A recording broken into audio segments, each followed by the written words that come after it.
నమస్తే, welcome to big TV. నేను మీ గౌతమి. వైజాగ్ మధురవాడలో జరిగిన ఇన్సిడెంట్ మనం చూసాం. 9 నెలల గర్భిణిని భర్తే అతి కిరాతకంగా చంపడం. అయితే అక్కడ ప్రేమ వివాహంగా కూడా మనం చూస్తూ ఉన్నాం. అయితే అనొచ్చు, ఈ మధ్యకాలంలోని అటు ప్రేమ వివాహం అని లేదు, లేకపోతే పెద్దలు గుర్తించిన పెళ్ళని కూడా లేదు. అటు 7 తరాలు, ఇటు 7 తరాలు చూసి పెళ్లి చేయండి అని ఎందుకు చెప్తారో ఈరోజు ఇలాంటి ఇన్సిడెంట్స్ చూసిన తర్వాతే మనకి క్లియర్గా తెలుస్తుంది అనమాట. నిజానికి ఎవరో ఒకరు మనకి ప్రేమ కోసం అంటే ప్రేమిస్తున్నానని చెప్పడం కావచ్చు, రాగానే మనం గుడ్డిగా నమ్మేసి పెళ్లి చేసుకోవడం కావచ్చు. ఈరోజు జరుగుతున్న ఈ ఇన్సిడెంట్స్ అన్నీ చూస్తుంటే ప్రధానంగా మనం ఒక వ్యక్తిని నమ్మడమే దానికి మెయిన్ రీజన్గా చెప్పొచ్చు. అండ్ ఈ ప్రజెంట్ ఈ మధురవాడ ఇన్సిడెంట్లో కూడా ఇదే జరిగింది. రైట్, ఇప్పుడు ఇదే ఇన్సిడెంట్ పైన మాట్లాడితే వాళ్ళు మనతో పాటు సోషల్ యాక్టివిస్ట్ మనోజ నామాల గారు ఉన్నారు. ఆవిడతో మాట్లాడే ప్రయత్నం చేద్దాం. మ్యామ్ నమస్తే. నమస్తే గౌతమి. ప్రేమ, పెళ్ళి, ఈ మధ్యకాలంలో ఈ 2 పదాలకి జనాలు ఎంత భయపడిపోతున్నారంటే జరిగిన పరిస్థితులు మనం చూస్తూ ఉన్నాం. ఒకడు ప్రేమిస్తున్నానని చెప్పి వచ్చిన తల్లిదండ్రులు ఎదిరించి పెళ్లి చేసుకొని గెలిచిన వాళ్ళు ఉన్నారు. ఇగోండి నిన్న జరిగిన ఇన్సిడెంట్ ఇలా అయిపోయిన వాళ్ళు ఉన్నారు. సో ముఖ్యంగా ఇక్కడ అమ్మాయిలకి అబ్బాయిలకి ఏం చెప్తారు? ఇలాంటి ఇన్సిడెంట్స్ వచ్చినప్పుడైనా వాళ్ళల్లో ఒక మార్పు, అమ్మాయిలకు కానీ అబ్బాయిలకు కానీ ఒక స్టెప్ తీసుకొని ఒక వ్యక్తితో మనం జీవితాంతం ఉండాలి అని చెప్పి ఆ తీసుకునే స్టెప్ ఏదైతే ఉందో మనం ఎటువంటివి ఆలోచించి చేయాలి. ఇప్పుడు ఈ జరిగిన ఇన్సిడెంట్లో మీకు ఎవరిది తప్పు అనిపించింది ఏంటి? జ్ఞానేశ్వరు అనూష 22 డిసెంబర్ నుంచి డిసెంబర్లో మ్యారేజ్ చేసుకున్నారు. అంటే దాదాపు 2.5 సంవత్సరం ఫ్యామిలీ లైఫ్ బాగానే డీల్ చేసుకున్నారు. ఈ అమ్మాయి ఎప్పుడైతే ప్రెగ్నెంట్ వచ్చిందో అంతకుముందు ఈ అబ్బాయి ఏమనుకున్నాడంటే ఏదో సరదాగా కాస్త టైం పాస్ చేద్దాము అనుకున్నాడు. ఈ అమ్మాయిని లోపరుచుకోవాలని ట్రై చేసిన సందర్భంలో ఈ అమ్మాయి ఒప్పుకోలేదు. నథింగ్ డూయింగ్, అంతా పెళ్లి తర్వాతే పెళ్లి చేసుకోవాల్సిందే అన్నప్పుడు ఈ అమ్మాయిని పెద్దలకు తెలియకుండా, వాళ్ళ ఇంట్లో వాళ్ళకి తెలియకుండానో మరి ఇష్టం లేకుండానో ఈ అబ్బాయి అమ్మాయిని చేసుకోవడం జరిగింది. అమ్మాయి పేరెంట్స్ మరి ఉన్నా కూడా వాళ్ళు అంత అందుబాటులో ఆ అమ్మాయికి లేరు. ఆ అమ్మాయిని ఎవరు పట్టించుకోవట్లేదు. డైరెక్ట్గా అబ్బాయిని పెళ్లి చేసుకుని సంసారం పెట్టుకోవడం జరిగింది. కొన్నాళ్ళు అయితే బాగానే ఉన్నట్టుగా తెలుస్తోంది. అయితే అసస్వరూపం బయటపడాలంటే కొంచెం అమ్మాయి మీద కొంచెం మోసు తగ్గాలి కదా. కొంతకాలం బాగానే ఉన్నారు. ఉన్న తర్వాత మెల్లిగా ఎప్పుడైతే ఈ అమ్మాయికి ప్రెగ్నెన్సీ వచ్చిందో నేను అనుకోవడం అక్కడి నుంచే వీళ్ళకి స్టార్ట్ అయినట్టుంది. అంటే ఈ అబ్బాయికి స్టార్ట్ అయింది. అరే రే ఏదో సరదాగా టైంపాస్ కోసం నేను ఫ్యామిలీ లైఫ్ పెట్టుకుందామని చెప్పి దీన్ని పెళ్లి చేసుకుంటే ఇది ఏకంగా ప్రెగ్నెంట్ వచ్చింది. ఇప్పుడు మరి దీన్ని ఎలా నేను ఇది చేయాలా అని మనసులో స్కెచ్ ఉంటుంది. ఏదో స్కెచ్ అంటే ఏదో కాస్త టైంపాస్ కోసం చేసుకున్నాను, ఇది నాకు చేయకు మేకే తగులుకుంది, దీన్ని ఎలా వదిలించుకోవాలా అనేటువంటి ప్రయత్నంలో అనూష మీద 2-3 సార్లు కూడా ఇండైరెక్ట్గా దాడి చేయడం జరిగింది. దాడి అంటే మానసికమైన దాడి. నాకు క్యాన్సర్ ఉంది, అదేదో సినిమాలో చెప్తారు కదా, నాకు క్యాన్సర్ ఉంది అని నేను అబద్ధం చెప్తే ఆమె వెళ్ళి చేసుకుంటుందేమోనని అలా ట్రై చేశాడు బిడ్డ. నాకు క్యాన్సర్ ఉంది, నేను ఎక్కువ కాలం బతకను, నువ్వు నీ దారి నువ్వు చూసుకో, నా దారి నేను చూసుకుంటా. అసలు విషయం అది కాదు. ఈయన దారి ఈయన చూసుకోవడానికి, ఆమెకి దారి లేకుండా చేయడానికి ఒక ప్లాన్ వేశాడు. అయితే ఈ అమ్మాయి ఏం చేసింది, చాలా బుద్ధిమంతురాలు, నిజంగానే బుద్ధిమంతురాలు.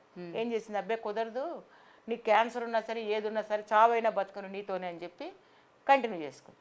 మళ్ళీ ఇంకొక డ్రామా ఏమేశాడు, మా పేరెంట్స్కి నువ్వంటే అస్సలు ఇష్టం లేదు, మన పెళ్ళి వాళ్ళకి తెలియదు, తెలిసిందంటే వాళ్ళు ఒప్పుకోరు, మనల్ని దగ్గర తీయరు, అప్పుడైనా నీకు ప్రాబ్లం అవుతుంది, నన్ను వదిలేసేయి, మన ఇద్దరం విడిపోదామని అన్నాడు.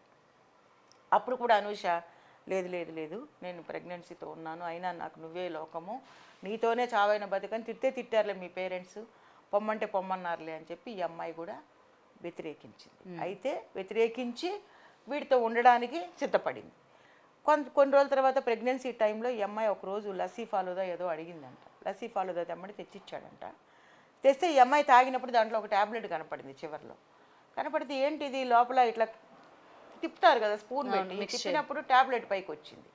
ఏంటి ట్యాబ్లెట్ ఇట్టుందంటే వీడు వాళ్ళ మీద కోపం చూపించి ఎవరు ఇలా వేసారు, ఏం ట్యాబ్లెట్ ఇది, నేను వాళ్ళని కనుక్కోవాలని చెప్పి ఏదో ఒక స్టైల్లో తిడతారు కదా, యాక్టింగ్ నటకిరి, నటన సూత్రధారుడు కదా, అంటే అన్నిటికీ ఏమంటారు దాన్ని అంతా స్కెచ్ చేసుకొని ఉన్నాడు కదా, అందుకని డ్రామా వేసేసాడు అనమాట. వాడిని కొట్టేస్తాను, వాడిని చంపేస్తాను, వాడు ఎవడేసాడు ట్యాబ్లెట్ అనగానే ఓమ్మ నా భర్తకి నా మీద ఎంత ప్రేమ అని చెప్పి ఈ అమ్మాయి కూడా సరేలేండి అనేసి ఆ సబ్జెక్ట్ మొత్తానికి స్కిప్ అయిపోయింది. వీడే స్కిప్ చేశాడో తెలియదు, మళ్ళీ ఈ అమ్మాయి సైలెంట్ అయిపోయిందో తెలియదు. ఈ మధ్యలో వీళ్ళ అమ్మమ్మ కొంచెం ఈ అమ్మాయికి సన్నిహితంగా ఉండడం జరిగింది. ఆదివారం రోజు వాళ్ళ అమ్మమ్మ గారిని పిలుచుకుంది. డెలివరీ టైం అమ్మ, రేపు అడ్మిట్ అవుతున్నాను, సోమవారం రోజు అంటే 14 అడ్మిట్ అవుతున్నాను, నువ్వు వచ్చేసేయనంటే వాళ్ళ అమ్మమ్మ రావడము, ఆదివారం రోజు ఇంట్లో ఏదో స్పెషల్ అంతా వండి పెట్టడము, వాడు కూడా తిన్నాడు, అమ్మాయి కూడా తినింది. ఈవిడ పక్క రూమ్లోకి వెళ్ళిపోయింది, వీళ్ళు పడుకున్నారు. మధ్యలో ఏదో చిన్న గొడవలు ఇద్దరికి, చిన్న ఇప్పుడు పని బాట లేని వాళ్ళు ఏం చేస్తారమ్మా, వాడికి కామన్ సెన్స్ ఉండాలి కదా. అరే నా భార్య కడుపుతో ఉంది, 9 నెలల గర్భిణి, ఈ అమ్మాయిని నేను ఇప్పుడు ఇరిటేట్ చేసి మాట్లాడకూడదు, నిండు గర్భిణి ఉంది, రేపు హాస్పిటల్కి వెళ్ళబోతుంది, ఆమె మానసిక స్థితిని నేను డిస్టర్బ్ చేయకూడదు, కొంచెం నేను కాన్షియస్గా ఉండాలి. ఒకవేళ కొంచెం కోప్పడి చేసినా కూడా వాళ్ళలో హార్మోనల్స్ డిఫరెన్స్ ఏదో జరుగుతూ ఉంటుంది. సో ఆ ఇదిలో ఏదో అరుస్తుంది, ఏదో బాధపడుతుంది, ఏదో ఒకలాంటి ఎందుకంటే అన్సెక్యూర్డ్ ఫీలింగ్తో ఉంది. ఎందుకంటే పేరెంట్స్ లేకపోయి ఉండొచ్చు, దగ్గర లేకపోవడం వల్ల కావచ్చు. ఆమె మానసిక స్థితి అలా ఉండడానికి కారణం మెయిన్ వాళ్ళ పేరెంట్స్ దగ్గర లేకపోవడం కూడా కావచ్చు. ఏదైనా అన్సెక్యూర్డ్ ఫీలింగు, అమ్మాయికి కూడా అత్తమామలు ఉన్నా కూడా రాలేకపోయారే, నాకు ఎవ్వరూ లేరే, రేపు పొద్దున్న నాకేమైనా జరిగితే మా అమ్మమ్మ ఒక్కటే ఉంటుంది అనే ఆ బాధలో ఏదో ఇద్దరు వాగ్వివాదం. నువ్వు సైలెంట్ అయిపోయావు అనుకో, నీ పెళ్ళాం మాట్లాడదు కదా, నువ్వు ఏదో ఇరిటేట్ చేసి ఉంటేనే అమ్మాయి మాట్లాడింది. ఇద్దరు వాగ్వివాదం చేసుకున్న తర్వాత వీడు ఎప్పటి నుంచో స్కెచ్ చేసుకున్నాడు. తెల్లవారితే హాస్పిటల్కి వెళ్ళిపోద్ది, డెలివరీ అయిపోద్ది, పాపో బాబో పుడతాడు. నేను ఎక్కడ ఈయన వదిలించుకొని పోవడానికి నాకు కుదరదు, ఇంకా నాకు కాళ్ళకి చుట్టుకున్నారు ఇద్దరు అని చెప్పి వాడి దృష్టిలో అది కాళ్ళకి వాడికి ఏదో అడ్డంలాగా అన్నమాట అది. సో నేను వదిలించుకుంటే చక్కగా వేరే అమ్మాయిని పెళ్లి చేసుకొని మంచిగా లైఫ్ సెటిల్ చేసుకోవచ్చు, మంచి డబ్బులు వస్తాయి, పైగా చూడటానికి అంతో ఇంతో బాగున్నాడు కదా, లోపల ఎలా అన్నా ఉండదు, పైకి మాత్రం చూడటానికి బాగున్నాడు కదా, సో డబ్బులు వస్తాయనే ఉద్దేశంతో అమ్మాయిని ఎలాగైనా వదిలించుకోవాలి.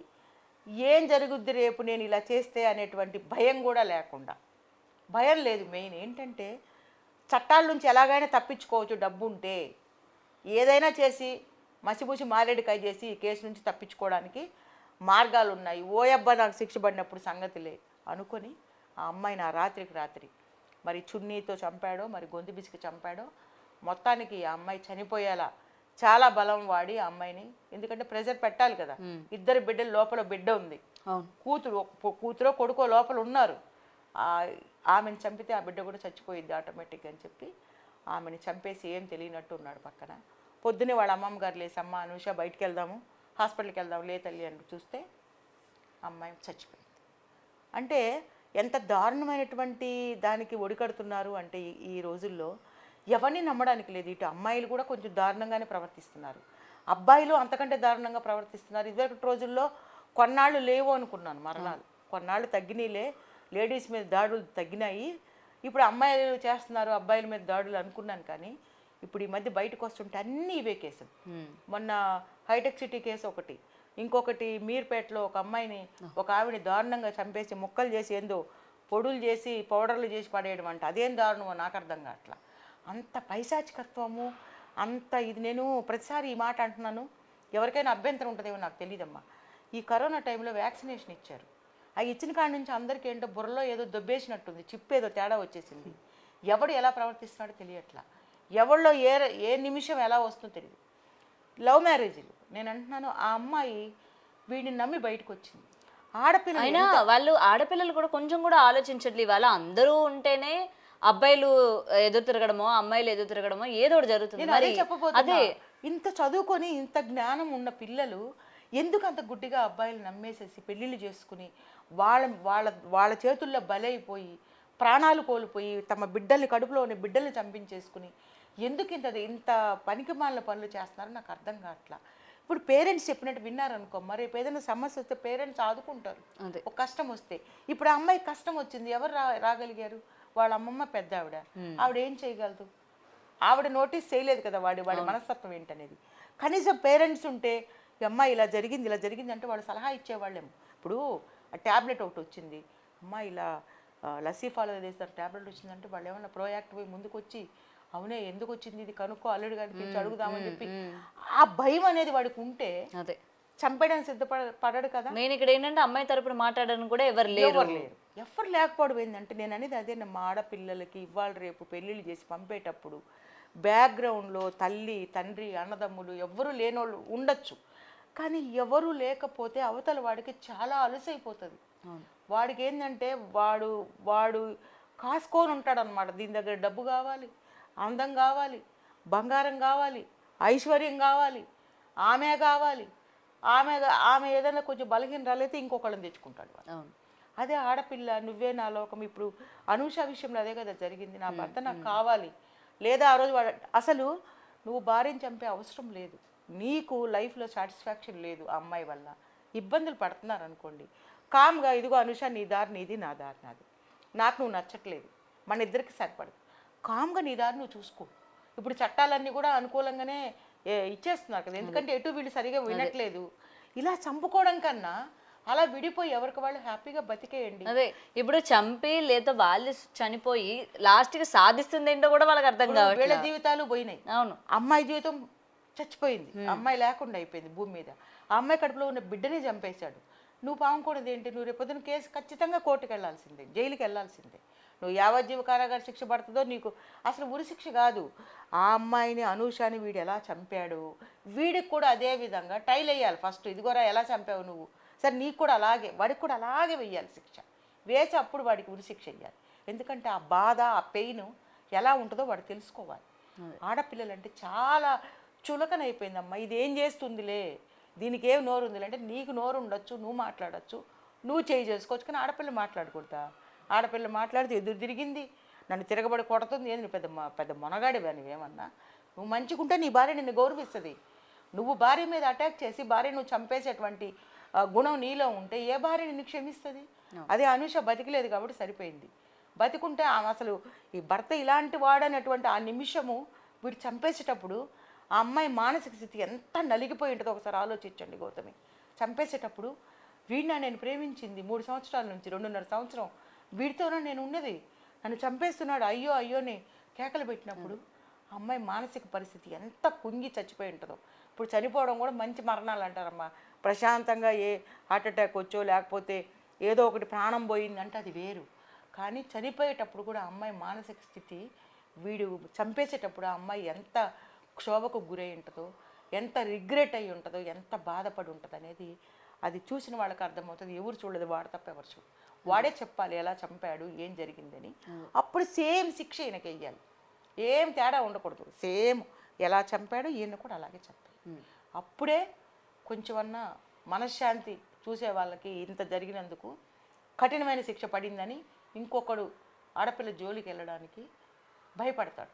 నేను ఒకటే చెప్పేది, ఆడపిల్లలకైనా మగపిల్లకైనా మీకు ఇష్టం లేకపోతే స్మూత్గా, అంటే అందరూ విడిపోవాలని కాదు, మీకు ఇష్టం లేదు, బలవంతం అయిపోయింది, నచ్చలేదు, కర్మగాలి లవ్ మ్యారేజ్ చేసుకున్నారు, మీకు పేరెంట్స్ కావాలి, ఇప్పుడు వాడు వద్దు అనుకోండి, కామ్గా వాడికి బాయ్ బాయ్ చెప్పి తల్లిదండ్రులకు తప్పైపోయింది అంటే తల్లిదండ్రులు కడుపులో పెట్టుకొని ఆదరించుకుంటారు. ఈ అమ్మాయికి తల్లిదండ్రులు లేరు, ఫ్రెండ్స్ ఉన్నారు, మంచి స్నేహితులు, వాళ్ళ అమ్మమ్మ ఉంది, ఇదిగో నాకు ఈ కష్టం వచ్చింది, వీడి మీద నాకు అనుమానంగా ఉంది, ఏదో లస్సీ ఫాలోదల్లో నాకు ట్యాబ్లెట్ వేసాడని చెప్పి ఆ రోజే ఈ అమ్మాయి బయటపడి వాళ్ళ ఫ్రెండ్స్కి చెప్పి ఏదో చేసి ఉంటే కనీసం ఈ ఇన్సిడెంట్ ఈరోజు మనం మాట్లాడుకునే వాళ్ళం కాదు. అలా కాకుండా మనుషుల్ని గుడ్డిగా నమ్మడం మానేయండి. నమ్మండి, మనిషిని బట్టి పోండి.